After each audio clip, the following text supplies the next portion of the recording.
There's a class of cameras called point and shoot, but that doesn't mean they're all simple basic cameras. Today, we're featuring 6 point and shoot cameras that are all head of the class.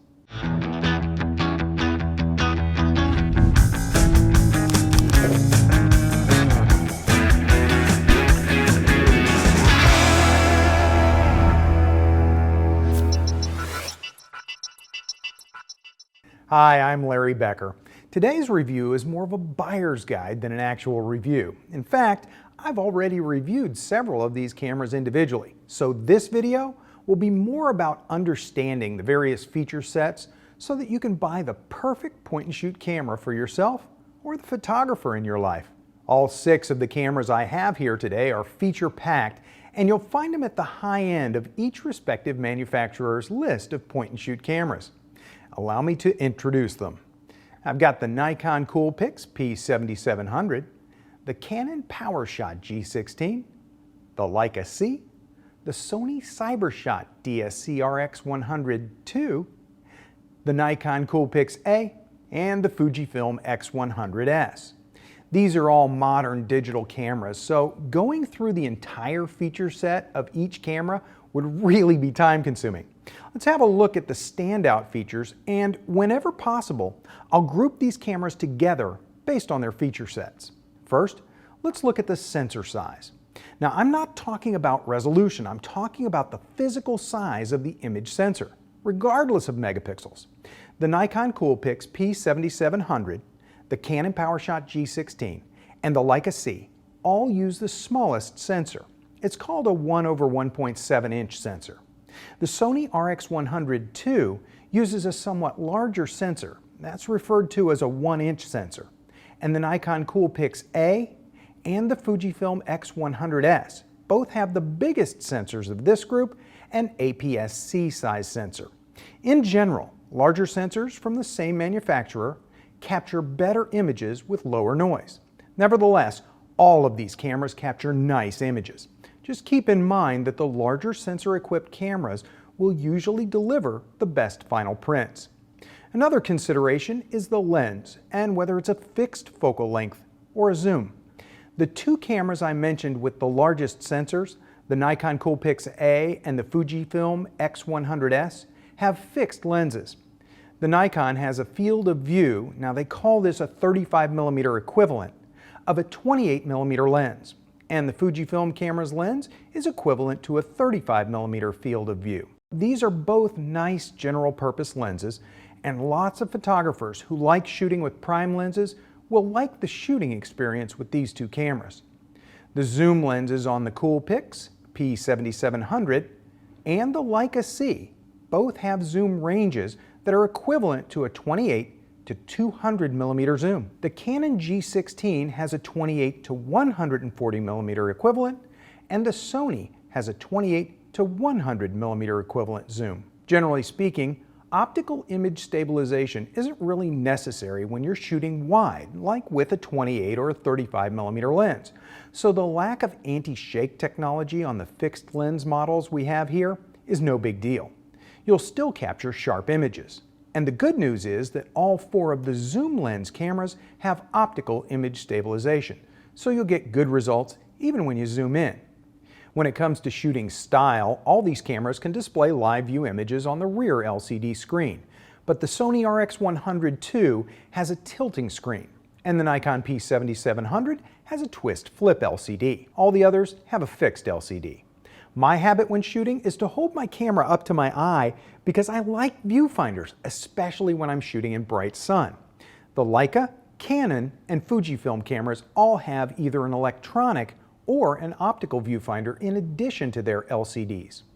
We already talked about the physical sensor sizes, but let's talk about the resolution.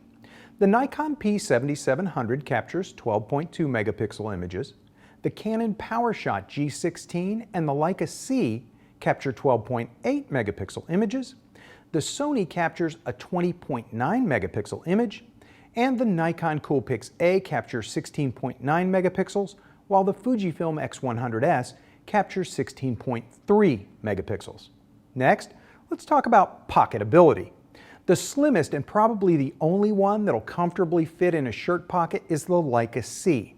By the way, these cameras will all fit in some pocket, but as we go through this list, you'll need bigger pockets like cargo pants or jacket pockets. The second smallest is the Sony, then the CoolPix A.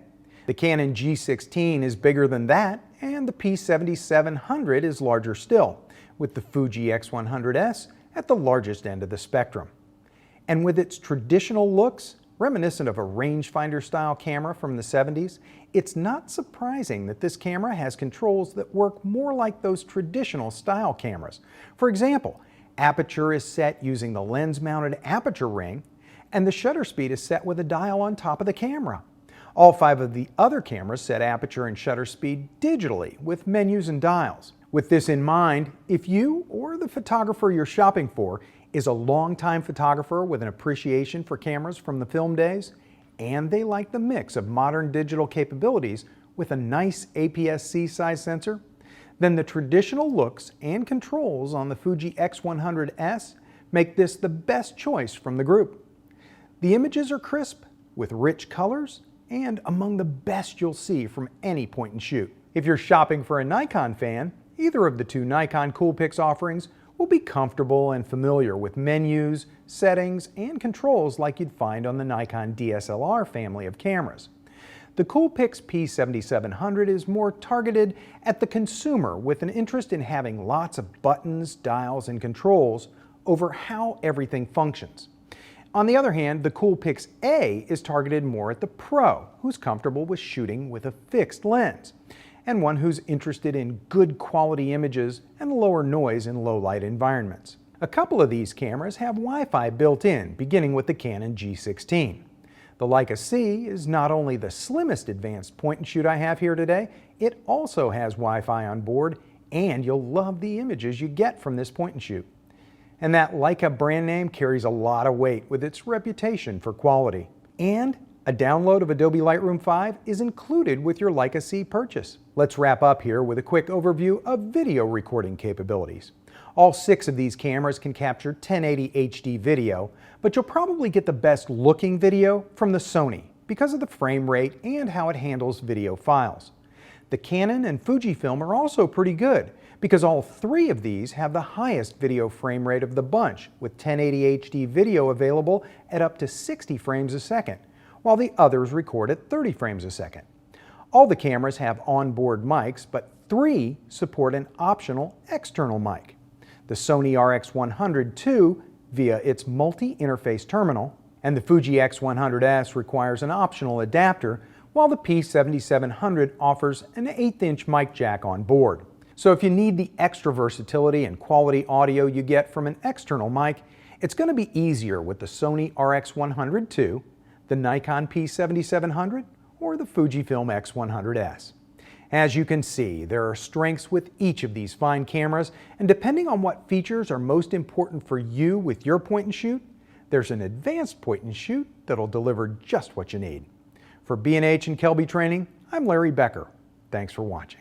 Whether you're a hobbyist or a professional, B&H has the answers to your questions. Experience a world of technology at our New York City Superstore. Connect with us online or give us a call. Our staff of experts is happy to help. Scott Kelby here, and welcome to this quick tour of our online training. We have hundreds of online classes for you, covering everything from lighting to landscape photography. From portrait photography to sports, we have classes on wedding, automotive photography, shooting, food, fashion, travel, you name it. The most incredible part of this is the price. You get all of this for just $199 a year, or you can pay monthly for just $24.95.